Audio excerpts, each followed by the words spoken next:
Good day, ladies and gentlemen. Welcome to today's panel discussion. My name is Dean Davey.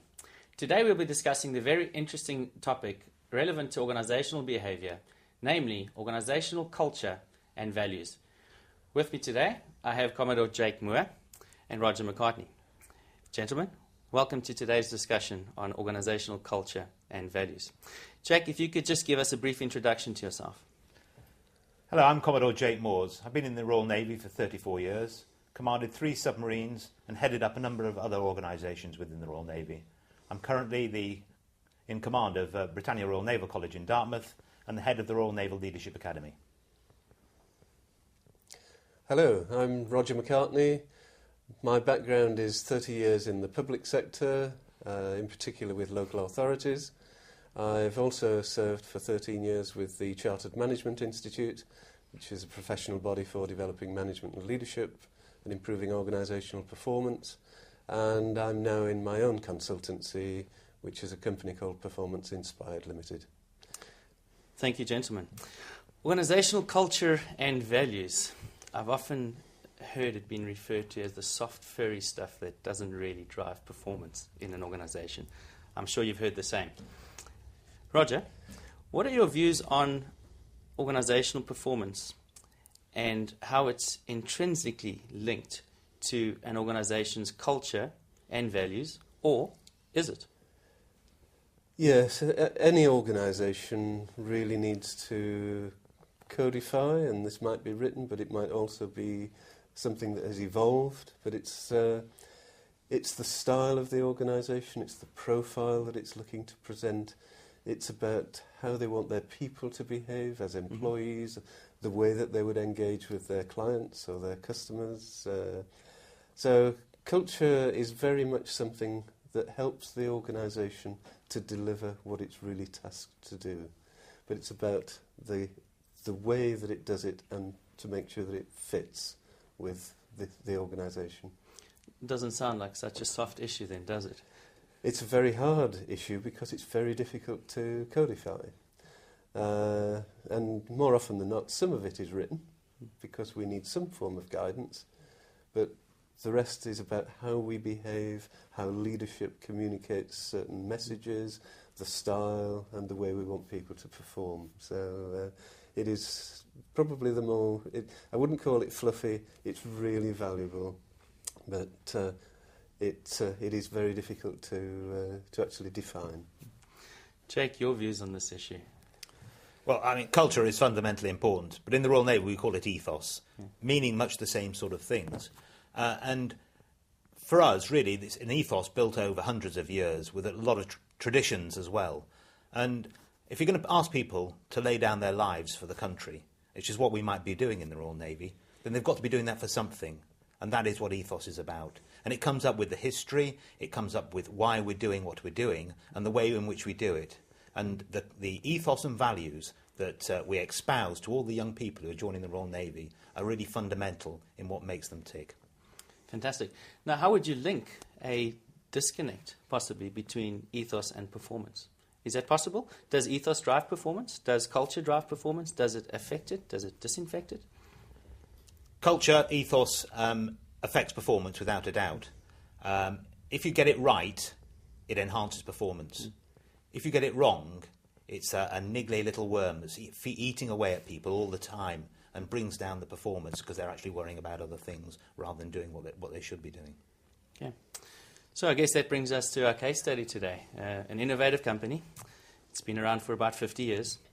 The last 10 years have been quite tough, haven't they? And you've got a new CEO appointed, and he's just arrived and he's starting to make some fundamental changes. What impact do you think, Roger, that this is going to possibly have on the organisation? Well, he's obviously trying to make an impact. Because the organisation's been underperforming, he needs to be giving some clear messages that that's not acceptable. The art, therefore, is how does he get to grips and really understand the inside of the organisation. He may have had a view before he took the job, but it really is about getting into the organisation and in fact the managing by walking about. Many chief executives go around the organisation touching and sensing things to get a good feel before they actually take any major step to do that change. So back to a link with leadership is clearly getting a good understanding of what that organisation, where it is, and then re-evaluating what is the culture of our organisation, what are the values that we're trying to espouse, and what do we need to do to bring that performance back up again. Very interesting. So you'd be walking around if you were the CEO, if you were just taking this over, and you'd be getting to grips with some of the key issues in the organisation before you'd be making some tough decisions about where you go strategically. It's finding a balance. You obviously want to make your presence felt and people to understand there is a new leader within the organisation, but it is also about not throwing the baby out with the bathwater, because you can quickly disaffect your workforce by doing things too dramatically. But clearly sending out signals that we're not where we should be. I'm here to try and get us up there. And it's really about capturing hearts and minds within that organisation and taking them with you on that journey. Fair enough. Jake, if you'd just taken over, would you be doing as many coffee breaks as Roger would be doing? I think I would, yes, but I just maybe approach it from a slightly different point of view. I think you've got to understand that the CEO is being appointed by the board. He'll have been appointed by the board to improve the performance of this company and probably given some pretty stringent direction by the chairman and the rest of the board about what they want to achieve, what their vision is, and how they want to get there, their strategic direction. So he's probably been told a lot of what he needs to try and do. Mm-hmm. He's come in and done, he's trying to improve performance, he's trying to cut costs, and he's trying to improve the overall performance of the organisation. Mm-hmm. Now, there's a danger while he's doing that he's going to change that culture, ethos and values that have taken the company forward successfully for the last 50 years. And he needs to really think that through. Does he want to change the culture? Yeah. Is that a deliberate step that he wants to go down? Or does he want to maintain that culture and values that have actually been successful for so long? In which case, he needs to think how he's going to do that. Yeah. If you look at this, Jake, just carrying on that vein of thought, if you look at this specific case study, I think there's 3 or 4 key issues that he's wanting to address. If you look at if you take a walk back in terms of the actual culture being innovative historically, people having the freedom to express themselves, go on projects that weren't necessarily related to work, all of a sudden he comes in and he's addressing 3 or 4 key initiatives that fundamentally could be driving a change. What do you think his risks are? What do you think the risks are that he should be thinking about when he's addressing the situation? Well, the major risk really is he's changing the way people view the company.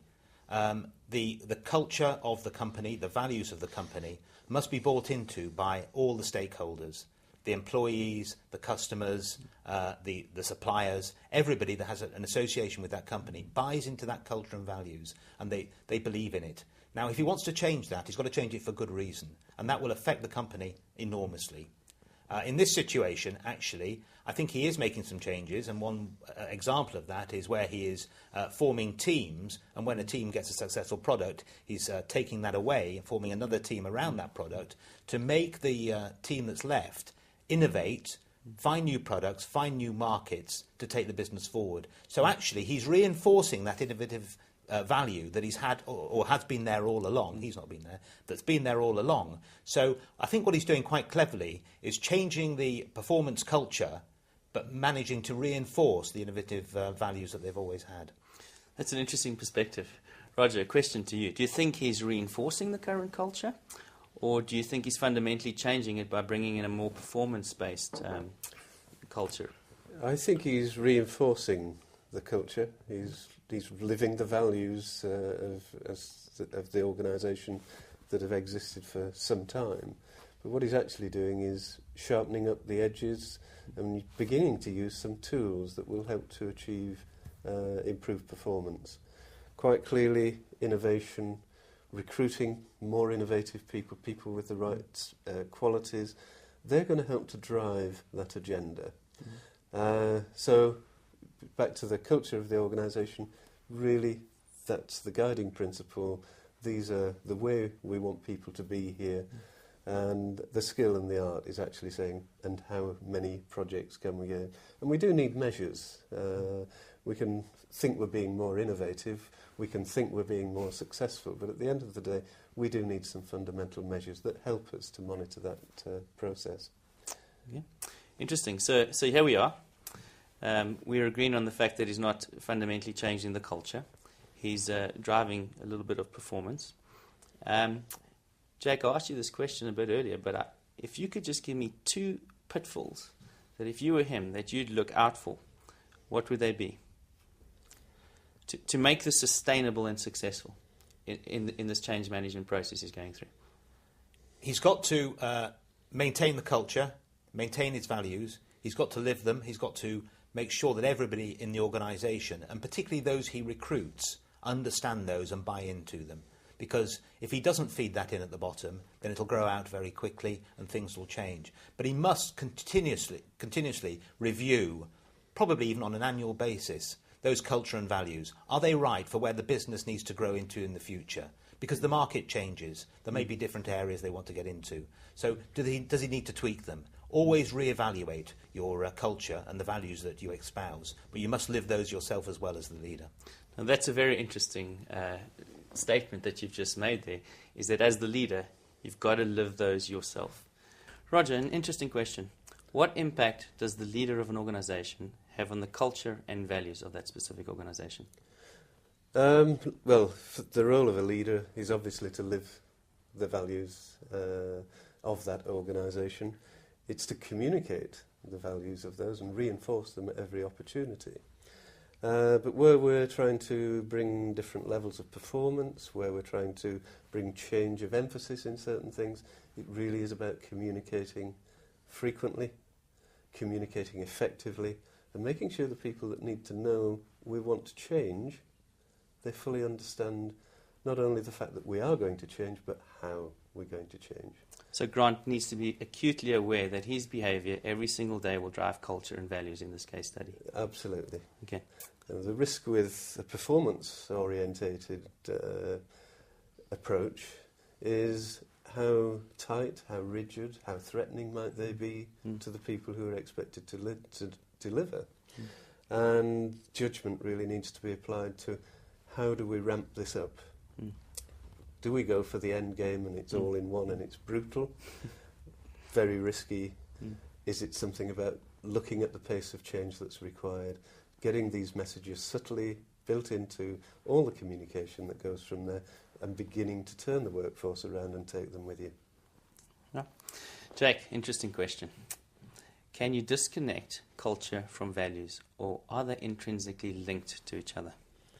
No, I don't think you can disconnect them. I think they are intrinsically linked. I think if you're going to change the culture, you must change the values to support it.